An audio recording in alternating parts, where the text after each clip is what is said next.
శ్రీ వికాస్ జాదవ్ గారికి కాళ్ళలో వాపు రావటం, నడిచేటప్పుడు ఊపిరి తిత్తులు పడటం, అలాగే శరీరంలో బలహీనత అనిపించటం వంటి సమస్యలు వచ్చాయి.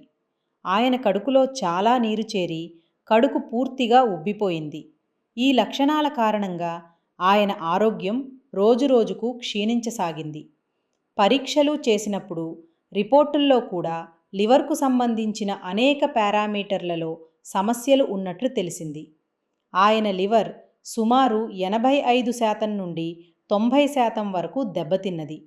ఇక లివర్ ట్రాన్స్ప్లాంట్ తప్ప మరే మార్గం లేదని హెపటాలజిస్ట్ తెలిపారు. ఈ పరిస్థితిలో ఆయన మోడర్న్ హోమియోపతిలో చికిత్స ప్రారంభించేందుకు నిర్ణయం తీసుకున్నారు. నా పేరు వికాస్ జాధవ్. నాకు కాళ్ళలో వాపు ఉండేది. కడుపు చాలా పెరిగిపోయింది. మరియు కొంచెం నడిచినా కూడా శ్వాస తీసుకోవటం కష్టంగా అనిపించేది. ఎక్కువ నడిస్తే చాలా అలసటగా, ఊపిరి ఆడకపోవటం వంటి అనుభూతి కలిగేది. మొదట్లో నేను చికిత్స తీసుకున్నాను. తర్వాత పరీక్షలు చేయించుకున్నప్పుడు బిలిరుబిన్ స్థాయి పెరిగి ఉండటం, రక్తం తగ్గిపోవటం మరియు హీమోగ్లోబిన్ కూడా తక్కువగా ఉండటం తెలిసింది. దీనితో పాటు రక్తంలోని మరికొన్ని పారామీటర్లు కూడా చాలా తక్కువగా ఉన్నాయి. నా ఒక స్నేహితుడు నన్నిక్కడికి తీసుకొచ్చాడు. నేను మానేసర్ను కలిశాను మరియు ఇక్కడ్నుంచే మేము హోమియోపతి చికిత్స ప్రారంభించాము. 11 జనవరి 2025న చేసిన సోనోగ్రఫీ రిపోర్ట్ ప్రకారం లివర్ పరిమాణం చిన్నదిగా మారింది మరియు దాని నిర్మాణం అసమానంగా కనిపించింది. కడుపులో చాలా నీరు ఫ్లూయిడ్ చేరి ఉంది. 10 ఫిబ్రవరి 2025 రిపోర్ట్ ప్రకారం ఆయన బిలిరుబిన్ స్థాయిలో పెరుగుదల కనిపించింది. టోటల్ బిలిరుబిన్ 2.01గా ఉంది.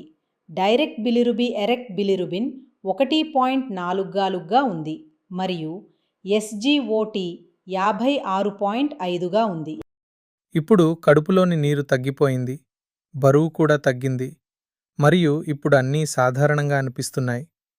నన్ను మోడర్న్ హోమియోపతిలో డాక్టర్ విజయ్ కుమార్ మానే గారి వద్దకు తీసుకువచ్చారు మరియు నేనిక్కడి నుండి హోమియోపతి మందులు తీసుకున్నాను. ఇప్పుడు నాకు సుమారు 90% వరకు మెరుగుదల అనిపిస్తోంది. నా రిపోర్ట్లు ఇప్పుడు సాధారణ పరిధిలోకి వస్తున్నాయి. చేతులు, కాళ్లవాపు పూర్తిగా తగ్గిపోయింది మరియు ఇప్పుడు నేను పూర్తిగా బాగున్నాను అని అనిపిస్తోంది. మోడర్న్ హోమియోపతిలో చికిత్స ప్రారంభించిన తర్వాత వారి ఆరోగ్యంలో మెరుగుదల కనిపించడం ప్రారంభమైంది. నియమిత చికిత్స వల్ల శరీరంలోని వాపు తగ్గింది, కడుపులోని నీరు పూర్తిగా తగ్గింది మరియు ఆరోగ్యం మళ్లీ స్థిరపడటం ప్రారంభమైంది. ఇప్పుడు వారికి లివర్ ట్రాన్స్ప్లాంట్ అవసరం లేదని హెపటాలజిస్ట్ తెలిపారు.